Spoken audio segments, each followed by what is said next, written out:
let's get together and have some fun. And it ends up being, oh my gosh, the water, the wolves, every single time. When Orlean asked me to speak, she put this quote in my bio to say, and it says, "The attack on life, liberty, and property, and our pursuit of happiness. If we no longer own property, we become property." This is not my quote. It's a quote from another cattle rancher's daughter, Margaret Byfield. Many of you may know or have heard of Ramona Hage Morrison or the Wayne Hage family. It was big news, I think, in 2014 when the Hage family was in a big battle against the federal government for many, many decades. There was a battle on their grazing rights, their water rights. And so under the Obama, or just before the Obama administration, this ranching family who almost lost everything in court won $14 million. Obama administration came in and they took it all away. So Margaret Byfield is the youngest of the three children. I'm the youngest of three children. And she has maintained her fight. She is a powerhouse across this nation. She founded an organization that her dad had founded many years ago. Henry Lamb, by the way, was a very good friend of the Hage family. Helen Chenoweth and so many other First Peoples who were just trying to expose the things that we're experiencing today. And so they started an organization. Margaret Byfield continued an organization that was started many years ago called American Stewards of Liberty. And I have the honor of being on their calls every 2 weeks. And things that we're discussing are delisting of wolves. We are discussing the ranchers and farmers that are being harmed around the United States. And with their connection into Washington, D.C., we're penetrating ears, and we're getting action in place where the new Department of Interior Secretary, not Burgum, the new Rollins, Department of Agriculture. She is now, we have continuing conversations with her with this group. So it's super exciting. Okay, on to the good stuff now. So anyway, this is pretty much what my presentation is about. Many of you have seen my UN Agenda 21 Sustainable Development presentations. It is still near and dear to my heart because it is, in my opinion, the plan for the 21st century that you and I can all relate to. Why? Because it's happening right in front of us. So, and we'll get into some of those details. But anyway, I just want you to know that I am educating my cattle too. So this is them going through the chute. Last year, we're just about ready to work our cattle again. And you can see as they're going through the final squeeze to get their vitamins. I call it Cattle Spa Day. They are seeing Make America Great Again. So a new addition to my ranch now. I am, as the Colonel said, I am the only sibling that is living full-time on the ranch, and it's so perfect. I never got married, I never had children, and all my children are on this oasis that I absolutely am so passionate about. I am so passionate about being on this ranch and stewarding the land that as soon as I wake up, in the morning, whatever time of morning it is, I do not get back in the house to go to bed till after 10 p.m. I have no idea how many miles I walk every single day. I have no idea. But you know, the other great thing about being on a beautiful ranch, and it is beautiful, is that with all the troubles in the world, I get to get lost in nature. I get to get lost in my Great Pyrenees dog, Raina, who obviously the ducks love. She's a new addition to the ranch because there's other new additions to the ranch that we found out about in 2010, and we're going to talk about it later. But in the right-hand picture, you can see that's Raina's paw. That's her paw. And she is around an 80-pound Great Pyrenees. We got her because of wolves. She's not to protect the cattle because these wolves will decimate her. We need more Great Pyrenees dogs, but Dad's unwilling to give up the border collies. So, but anyway, you can see Raina's foot, how small it is in that wolf print that was on our property. And then here's another new addition. Because of the film Farmageddon, how many saw Farmageddon way back when? I actually saw it in Petaluma, and it's the raw milk movement, as well as raids on raw milk farmers that were happening across the United States. So I decided that we're going to add a dairy cow. She's also a nurse mom for any of our bottle calves. So I'm living in this beautiful oasis that's called the ranch that my parents bought over 40 years ago. And it's filled with nature and wildlife and fresh, clean, non-chlorinated water that I get to drink every single day. Springs and a beautiful river that runs all the way through our ranch, where we have historic adjudicated riparian water rights. But it's a constant reminder of what we're up against. And when you're walking around and you're enjoying the beauty, you cannot forget the attacks of, for example, the State Water Resources Control Board saying that my dad's ponds, he's a professional civil engineer, my dad's ponds that he built several decades ago are now all of a sudden illegal. And so they use satellite imagery to find these photos to make sure that you are a criminal somehow on your own property. Because remember, from our Agenda 21 conversations, this is about a movement in the 21st century, a 100-year plan to undo the US Constitution. So it's also a constant reminder of the United Nations and how they feel about what I raise, cattle. So what they say is livestock are one of the most significant contributions to today's most serious environmental problems. Urgent action is required to remedy the situation. Cattle rearing is also a major source of land and water degradation, according to the United Nations report, Livestock's Long Shadow.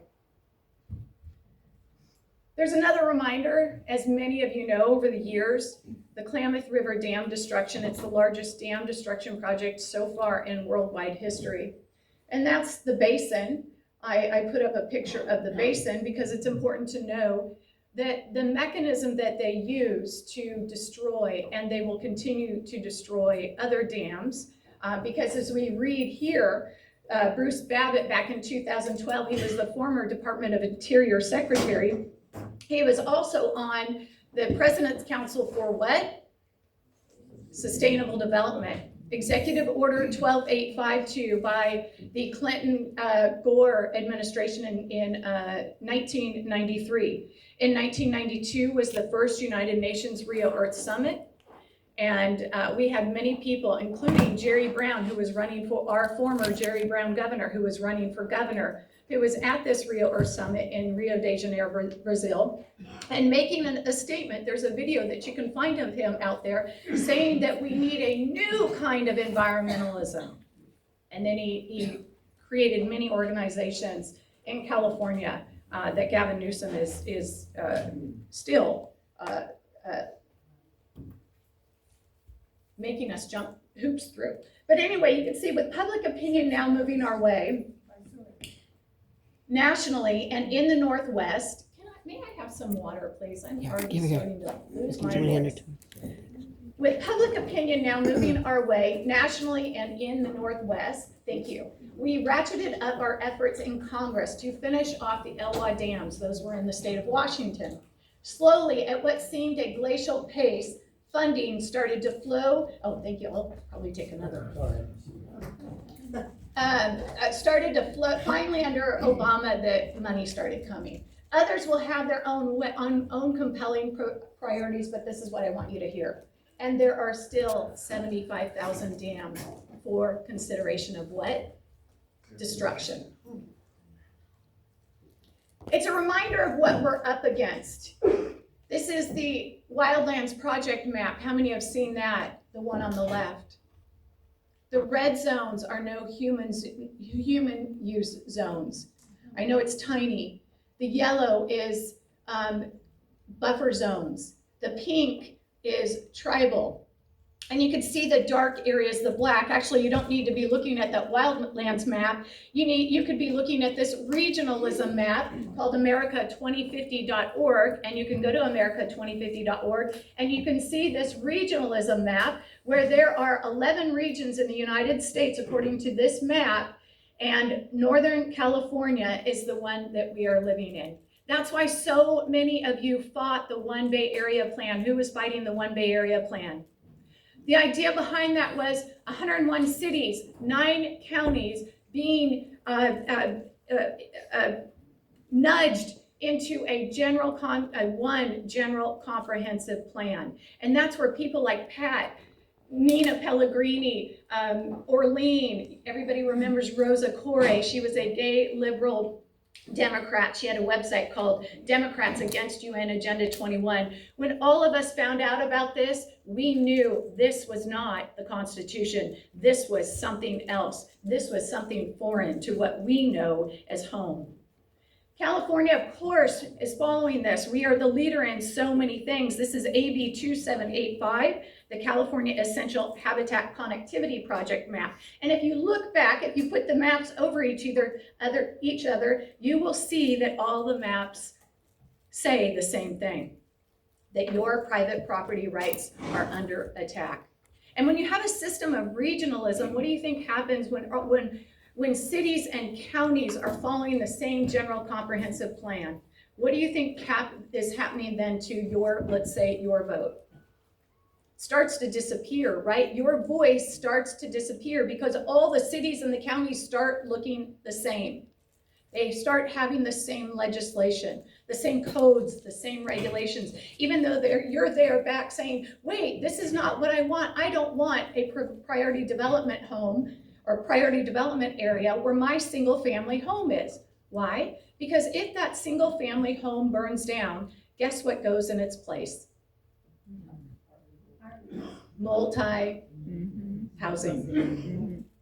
In fact, Scott Wiener is celebrating today because on Gavin Newsom's desk is a bill, I don't remember what bill it is, but saying that finally we are going to have along, I'm so sorry, my voice, along transit corridors, we are going to have more more money is going to go for high density stack and pack housing.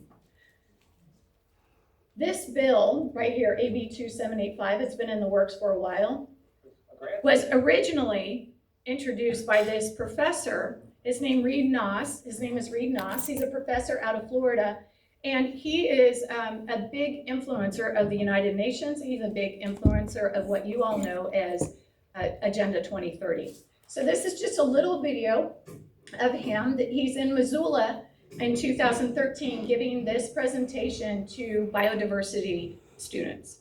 A grad student back in the 80s, I devised a conceptual framework for a statewide network of conservation areas across Florida. Now, the real map was very detailed. We didn't have GIS back then, okay? So it was a paper map, a wall map, 1 to 500,000 scale, on which I put overlays, okay, to draw these corridors and core areas and buffer zones and so on. So this is a very simplistic artist rendition of that network. Now, as you might imagine, this was perceived at the time as being somewhat radical. It actually appeared after a conference we had on the front pages of newspapers in the state. My advisor was about ready to fire me. I'd kick me out of the university.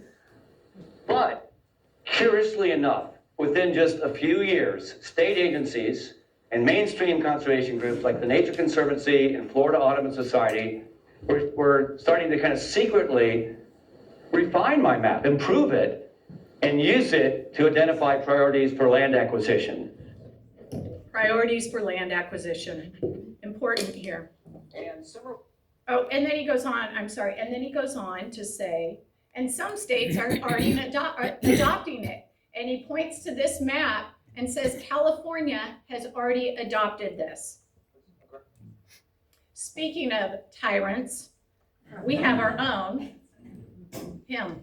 Yes. Before Biden did his 30 by 30 executive order. Our governor did a 30 by 30 executive order.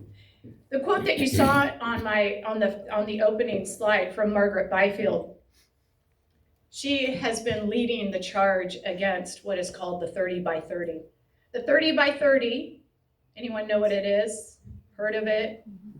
It means 30% more land under perpetual conservation, perpetual protection, meaning little to no human use by the important year 2030. Hence, it is part of Agenda 2030, which is the first 30 years, important years of Agenda 21. It is a massive stepping stone for the 100-year plan called UN Agenda 21.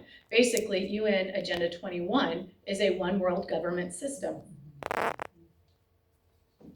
But this plan was in the works way before recently, way before Biden. In the Global Biodiversity Assessment Report, I call it my crook book, right? This is a prop. When people say, oh, what can I do? Find a prop. When you're on a plane, grab something like this. I guarantee you, whoever you're sitting to, the right, the left, if you're unlucky and sitting in the middle, they're gonna be like, man, this person must be smart. Look at this book. It's huge and it's heavy, and you can see all my notes and my sticky notes. And at one point, I think, Pat, wasn't this book like $1,000? Anyway, I've got 3 of them. But I can't remember what page it is, but look at Reed Noss is all through this book. That professor that you just watched that said we need to come up with ways for prioritizing land acquisition, that means taking, right? Somehow getting the land from you, because the government already owns what the government already owns. It's protected. So what are they going to go after next? Your private property. And they're using many schemes and mechanisms to make that happen. And I do believe that California is, their pet project on some of these things, like being the largest dam destruction in worldwide history. So anyway, Reed Noss is actually the one who says the basic design is central, which the United Nations adopted his studies. The basic design is central, the basic design of the Wildlands Project and the 30 by 30. This is where you'll see where they see the 30%. This is where they get the 30 by 30 from this quote right here. The basic design is central to the recently proposed Wildlands Project. That was that map of all red and and yellow that you saw on the left. In the United States, a controversial long-term, it is controversial. Long-term, it is long-term. It's a 100-year plan, or 200, according to him, to expand natural habitats and corridors to cover as much as 30% of the United States. So what did Biden do? The executive ordered 30 by 30 before Joe Biden did, and it's 30% of all land and all water. And of course, the United Nations and the World Economic Forum are all for this. In fact, they're adding, as we know, it's just such a bad organization, or maybe it's just the people in the organization that are bad, in my opinion. But now they're throwing another component in, and it's about us being in harmony with nature. We only have one planet, and we know that climate change could be the next global disaster, he said, with even more dramatic consequences for humankind. We have to decarbonize the economy. Pat's going to talk about, I think, a new international economic order. In the short window still remaining, and bring our thinking and behavior once more to what? Harmony with nature. The basic principles of harmony with nature recognize that the international community must devise a new model of sustainable production.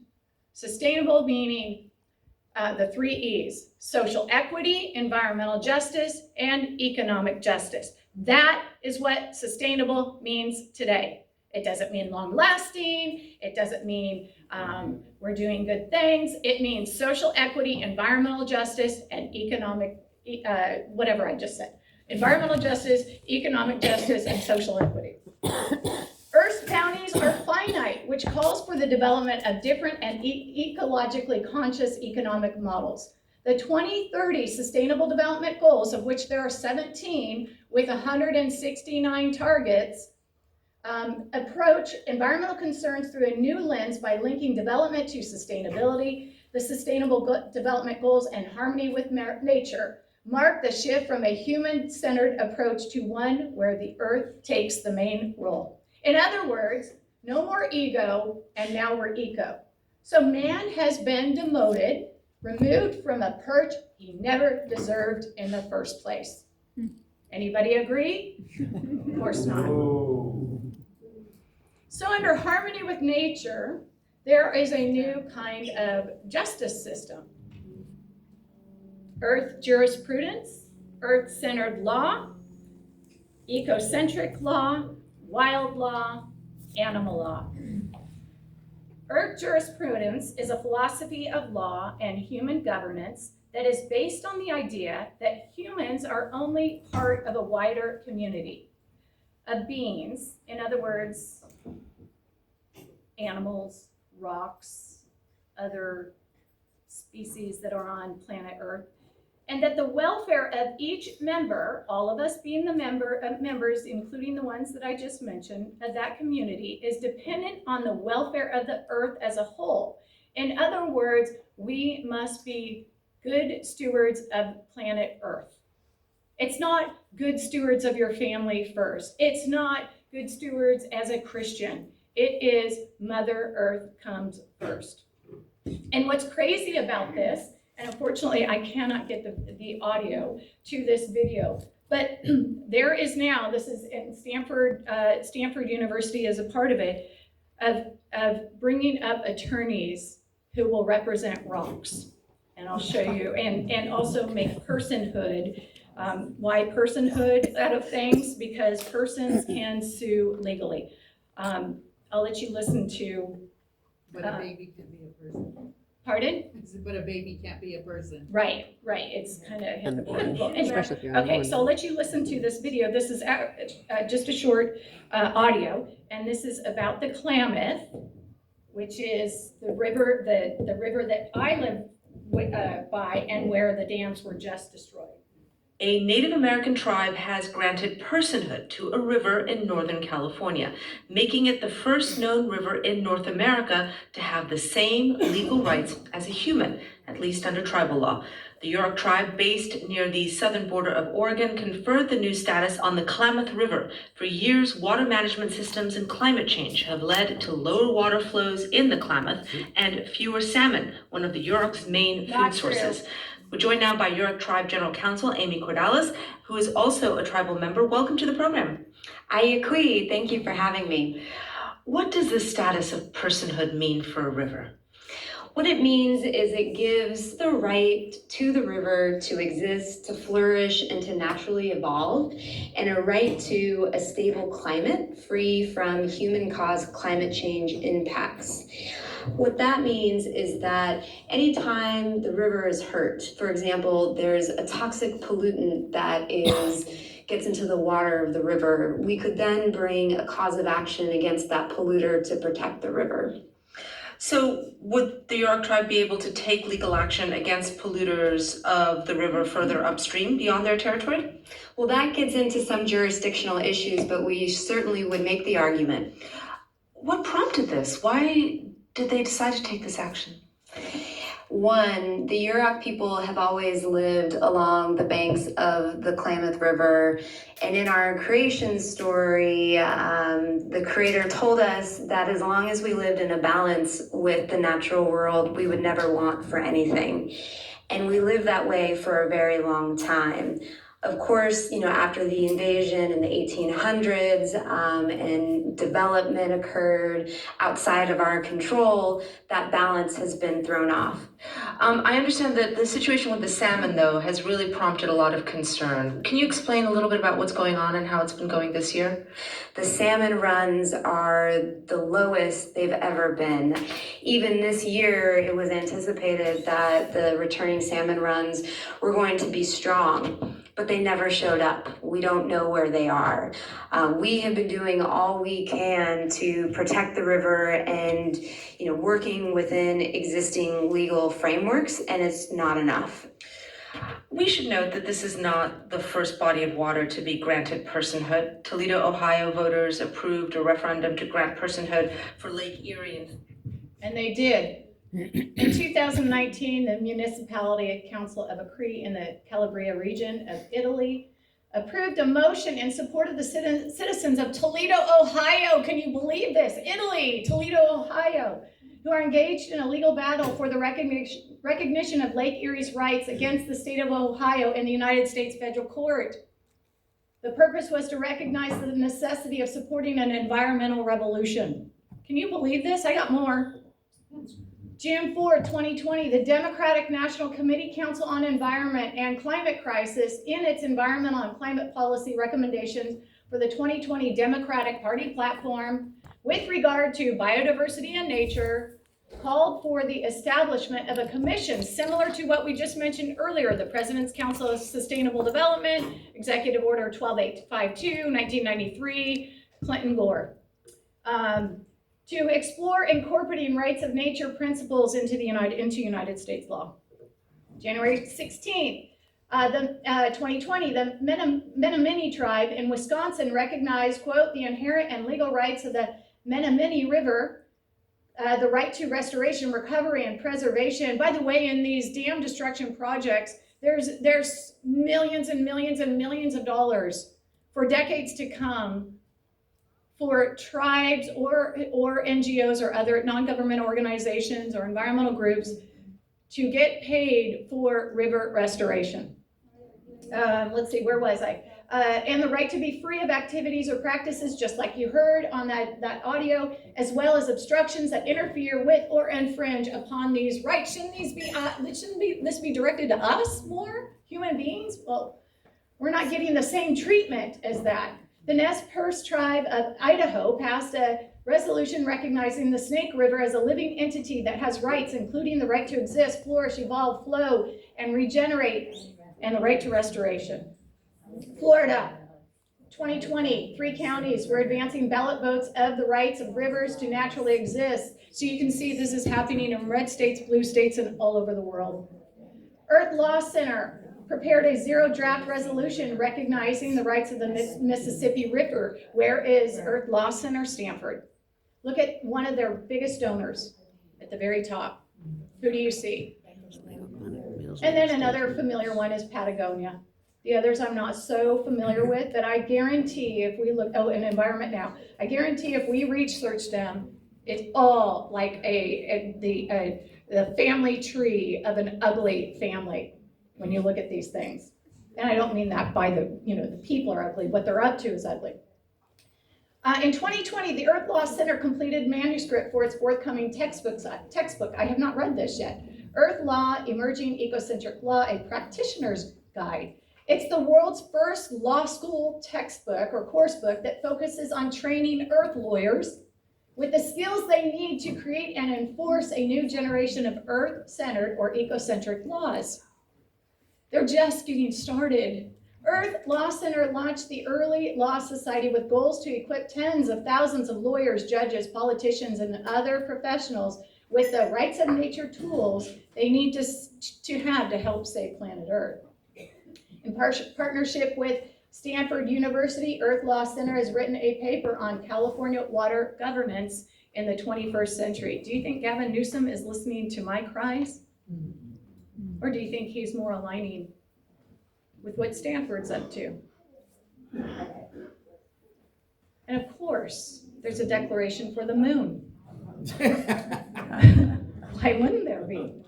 We, the people of Earth, aware of humanity's impact on the Earth, causing ecosystem collapse, a new era of, by the way, all of this is in a United Nations document. I have it right here if anybody's interested in reading even more of these great ideas. Aware of humanity's impact on Earth, causing ecosystem collapse, a new era of mass species extinction, and global climate change, of course, climate change, and seeking to avoid destruction and change to the natural systems and ecosystems of the moon. So we declare that the moon possesses what? fundamental rights which arise from its existence in the universe, including the right to exist, persist, and continue its vital cycles unaltered, unharmed, and unpolluted by human beings. And I mentioned tribes earlier. One of my first United Nations Framework Convention on Climate Change conferences was Rio Plus 20, the 20-year anniversary of Agenda 21. And the protesters, which really they're not protesters because they align completely with the United Nations. But they're so, you would look at them and just go, oh, these are average people. These are just like us who are out there, chanting. They're just, trying to convince the United Nations to do what they want. But they're already doing that anyway. But anyway, so maybe it's just theater. I don't know. But anyway, here's some of the here's two chants that at every United Nations conference I've been to, which has been, I'm going in to Brazil again with our friend Alex Newman. We're going to go to the next COP, the Conference of the Parties. This one's 30. I think I've been to 10 different United Nations conferences so far. But at every single one, these are the chants that I can count on. Keep it in the ground. Keep it in the ground. Keep it. What do you think they're talking about? Oil. Coal. Here's the other one. Water. Stolen land. Stolen land. What do you think they're talking about? Indigenous peoples. And that's when I started looking at the stolen land movement. And I kind of let it go, even though I've talked about it probably to you all many times. But it wasn't, in my opinion, taking much hold. This is a map called Huffington Post had an article. It was back in, I think 2020, yes. And you could see that what they're doing with this map is saying that there were people here before you and me, before white colonists, and the land belonged to those first peoples. And because of our aggressive takeover, we stole the land. And so, lo and behold, this is, does anybody get Steve Frank's emails? This was in one of his recent emails distributions. Stolen land. Gavin Newsom's agricultural equity advisors prepare plan to redistribute farmland to racial minorities. So he has an agricultural land equity task force. This is a 13-member independent body established in the Budget Act of 2022 in California. And the task force says, California should gift large amounts of state-owned lands to Native Americans, adopt indigenous knowledge practices for land management, and provide low-interest loans, down payment assistance, and grants to fund, what did Reed Noss say they were up to? Priority of land acquisition to complete the Wildlands project. So land acquisition back to Black farmers. By the way, they have to go through like some kind of sustainability training. This will help solve California's agriculture land equity crisis. And you can look at Steve Frank's, or even you can just look up this article. It's in the, I think it's in the Washington, I can't remember what paper, but anyway, a Washington paper, but it's also Steve Frank has posted it. And I think that Stephanie right here, who's a dairy farmer, she is in the Point Reyes area, right? West Marin, or West Sonoma County. And She has a, do you have a blog? This is the first time I've met Stephanie in person, by the way. Social media presence on Instagram, Facebook, X, TikTok. And you have like over 15,000 followers, right? 55,000. 55,000. And she's been exposing the Potter Valley issue. She's been exposing the Point Reyes issue. She's very well spoken, but she also Just did this one. and I saw it. So, okay, so does that kind of give like a foundation of kind of where we are? Like truly, am I making sense here? Like this is scary. And our private property rights are under attack in so many different ways. Yes? And of course, there's the water, and this is big here. We already said this. Public opinion, Bruce Babbitt. Pat has been studying groups that Bruce Babbitt has been a part of. He said in one of his quotes that when he was Department of Interior, he wishes that he took his axe to the dams instead of his fishing pole. So this was the Klamath River Dam, one of them. There's 4. This is Iron Gate. We're about 20 miles south of the river here. And why it's, even though we don't get our water from the river, other ranchers and farmers do. We had clean, green, renewable energy, drought control, fire control, irrigation, recreation, so many multi-beneficial uses came, including inexpensive, reliable energy, came from the 4 hydroelectric dams that existed on this river that no longer exist. There was even a fish hatchery, and this is where the coho salmon, the pet project fish, where it's only endangered and threatened in our neck of the woods, right? Where the coho salmon would come back to rear. And it's 180 miles up from river or from the ocean. And it's where so from 180 miles down is better water than what, it's cleaner, it's colder than the water that these agencies have said that the salmon are trying to get to. In other words, we need to destroy these dams so that fish can swim all the way up wherever they want, but they never could, and we have the historical evidence of that. But nobody who was decision-making would listen to us. We did videos, we had town halls. This is what it looked like during destruction. And on the left-hand side is my father. I mentioned he's a professional civil engineer. He's 83 these days. And that is a stack higher than he is. He's 5'10" now. I think he used to be 5'11". And those are all his documents trying to protect and save the Klamath River dams. And it is sad because his legacy is his ranch. And the challenge with destroying dams and full basin management is in a full basin like the Klamath Basin is, these people consider all tributaries, all rivers, all diversions, that when the river is low, which it used to be before the dams went in, right? It would have its years where farmers and ranchers who grew up on the river would say, I could walk across the river like you couldn't now. It's so much water, you couldn't.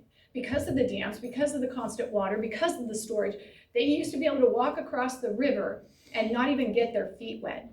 You can't do that today, not yet, but I think someday that will happen again. So it didn't matter what people said and the historic evidence that was brought forward. So we had town halls, we decorated.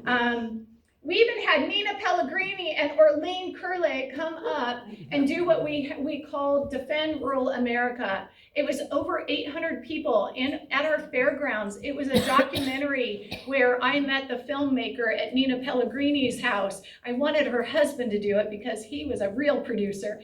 But so we did all these things. We had a bus tour from the Bay Area up to Siskiyou County to say that urban and rural are coming together to stop this, because this is ridiculous, but we lost.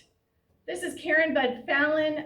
She's an attorney out of Wyoming. We even had her out to Siskiyou County. She is now under the Trump administration. I think she's within the Bureau of Land Management, I think. Department of Interior. Yep. And then we also, so this was the event, it was called Sheriff Stand Tall. I don't have the video of this because it's so old, but you can find this online. This is the rally we had. It shows the video, but it also shows a sheriff, Glenn Palmer from John Day County, and he had the most amazing thing to say to us that night. And he said that his job as a sheriff is to protect us from bad government.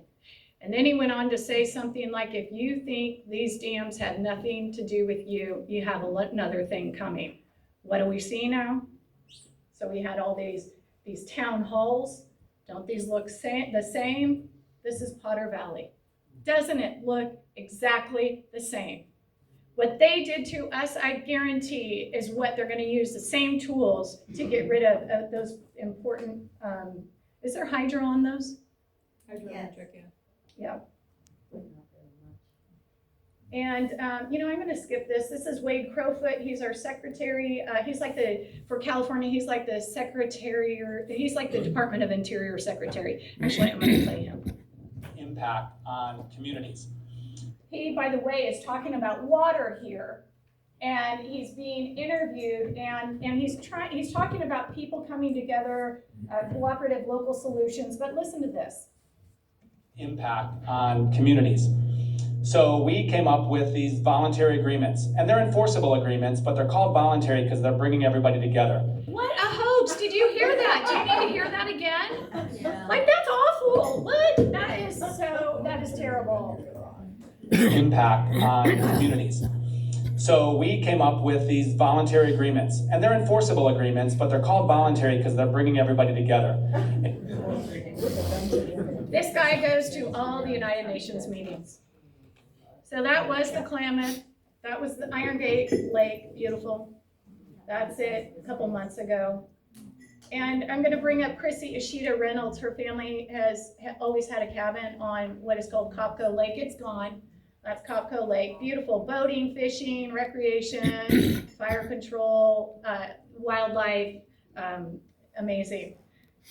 She says on Facebook, tried to warn the county that the MOU, the Memorandum of Understanding they signed for the roads, because all the destruction of the dams has caused major road degradation.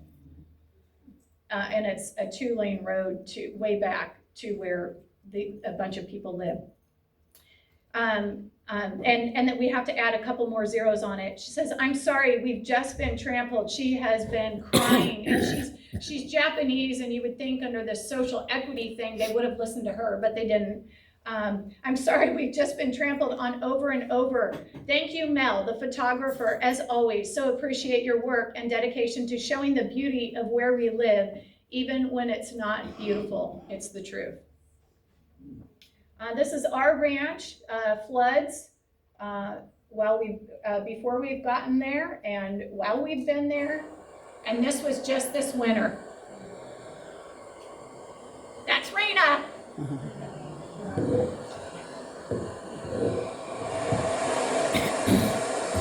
There's the burn pile. You get the picture. So why do I bring that up? Because Newsom has us continuously under an emergency drought executive order. And for 3 years now. Actually, it's been longer than that. There's a website or a Facebook page that I started following when it was like 15 people, because I knew Christy. It's called the California Water for Food and People Movement. She's extraordinary. If you have Facebook, you have to join this group. You have to. She says, today is the last day of the 11-day window goal for April 1st, 2025 snow surveys. This is the most accurate representation of our 2025 season that runs from October. Anyway, she's educating us on water. But what she says is, at the end is, the water bureaucrats don't want to say it out loud, but we had another wet year making in three in a row now. This is legislation on the Scott and Shasta rivers. These are the two major tributaries to the Klamath River. And we are under emergency order. And now there's legislation by who? This guy? Anybody recognize this guy? Yes. He's yours. Chris Rogers. I don't have the bill. He recently did legislation, maybe this is his, I can't remember. I think this might be to put Siskiyou counties, those two rivers, under permanent emergency order, forever, drought order. So that means we have to use less water forever and ever and ever. And do you think that they're gonna stop at 50 gallons per day for you and me? Nope, it goes down to what, 43 or something like that pretty soon? Anyway, okay, and then how much time do I have? I have a few more minutes. 5 minutes, okay. Oh, wolves. Okay, we're gonna go fast through this. Lots of pictures. Okay, that's me. And because of Agenda 21 and the Wolf Manifesto that the United Nations that we were studying, we knew that it was only a matter of time before the United States would start recovering or what is it called? Reintroducing, thank you, wolves. And this was my first experience. This was back in 2013. This was my first experience of seeing what wolves can do. This is in Idaho. It's near the Grand Tetons. It's on a hill called Fog Hill. We had to hike. There's only a couple ways you can get back here. It's horseback. It's donkeys, if you will, mules. You can't even ride a bike, or you couldn't back then. No motorcycles and hiking, unless you're government. So anyway, this is 176 sheep pileup. And the wolves killed there was only visual evidence of the wolves, there were 2, of a pack of 15, that depredated on a sheep. It's a pileup because the wolves chased the sheep to a cliff, and to protect the ewes, I think there were 56 ewes, and to protect the lambs, I don't raise sheep, but they circle the lambs, and this was on a cliff, and they suffocated. So this is Wednesday. It happened on a Sunday. They had Peruvian range riders on horseback, always with their sheep herds, the sit-aways did, and they had guard dogs too. But at 1 a.m., the wolves chased these sheep right near them. These Peruvian riders heard this happen. The dogs were barking, and in the morning, this is what they woke up to. In 2013, this is me in Sacramento at one of the hearings by the United States Fish and Wildlife Service on listing wolves as endangered and threatened. And so I made the Sacramento Bee. Remember the time when I made the Sacramento Bee and I was dressed up as a big old pig to stop Prop 1, the water bond bill? Why? Because on the top of page 1 or 7 on the water bond bill, it says that we needed to use sustainable community strategy. That's Agenda 2030, that's Agenda 21. And if you knew those things, you would have been like, stop this.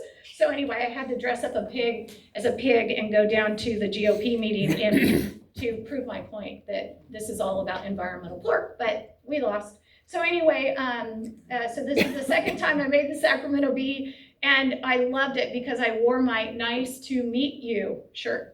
Nice to meet you.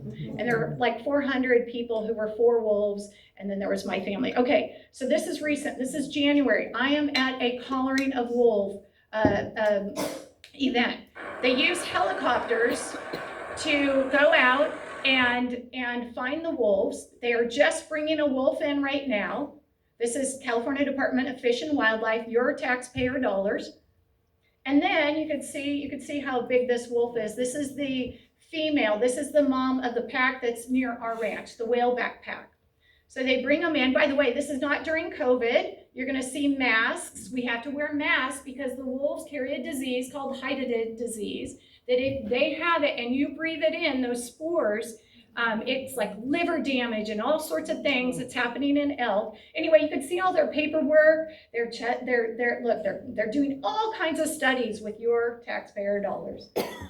This is my hand, and this is the females. This is a yearling female that they captured, and then and this is the release of the wolves that day. This is rancher Gianna Martin. She's lost about 100 cows so far and calves, 2 wolves, and she's my neighbor. And then this is on our ranch, and they just had 10 wolf pups this year. The damage is incredible, and I'd love to come back and talk about it, but I know there's a lot of water issues, so I wanted to cover that in harmony with nature, because that is kind of a newer topic. But you can go to California Department of Fish and Wildlife, CDFW, Wolf Tracker, and this is, it's a live map, and there's 10 packs in California now. Where this is, my parents' ranch, which is 5,000 acres, is well, it's right in here. The wolves in Reno area, so the polygon represents a collar. We don't know how many wolves are in California now. They've come down from Oregon. We don't know how many there are. We just had 10 pups, but there are 10 packs from Bakersfield all the way up to us. And so you can see why, with these polygons, where the collared wolves are several times a day. But here's my point, is that these wolves, and there's 14, you're just gonna see them coming out of the trees. It probably, my guess, is, so 50 miles is a no-brainer for them. It's a one-day trip. So going from Reno, for example, to the Bay Area, my guess is maybe 5 days. So with the amount of wolves that are coming into and being bred and being hatched here in California, this is an interesting video. You'll see, this is my neighbor's cows. This is right up from us. This isn't even 5 miles up from our ranch house. Oh, gosh.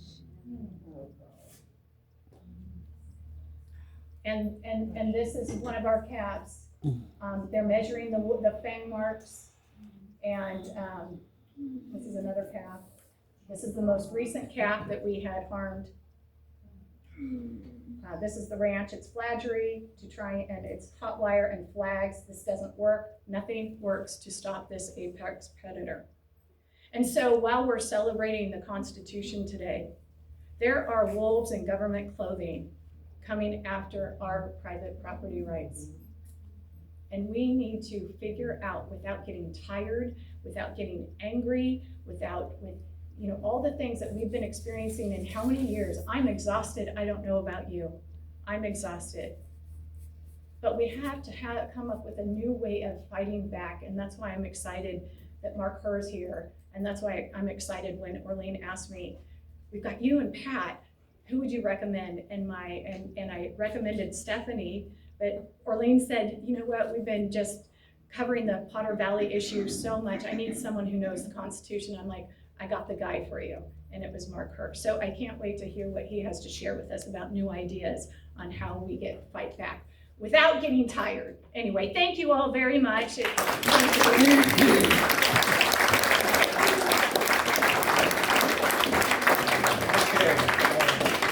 Obviously, Debbie's got about another 6 hours to present if we would stick around for it.